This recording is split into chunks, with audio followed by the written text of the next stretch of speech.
How to add a passkey on Roblox. What is up, guys? In this video, we're going to see how you can easily add a passkey for easy login on Roblox. First off, head over to your Roblox application and make sure to log into your account.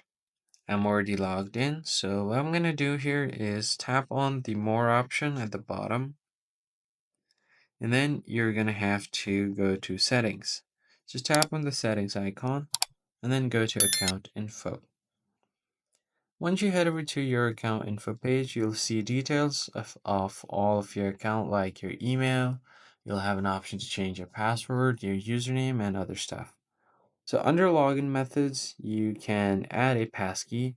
So it's asking you if you're tired of passwords, you can log in with your fingerprint, Face ID, or screen lock.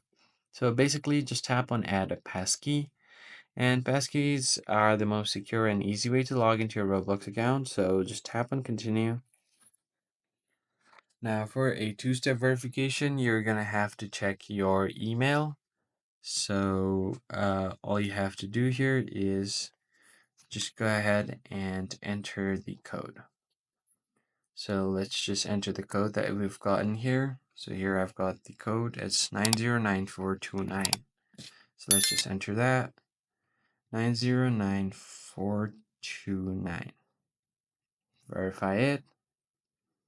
And once the verification is successful, you can basically enter your fingerprint. So I'll just add my fingerprint here. And then the passkey has successfully been created. That's it for this video, guys. I hope it was helpful. I'll catch you on the next one.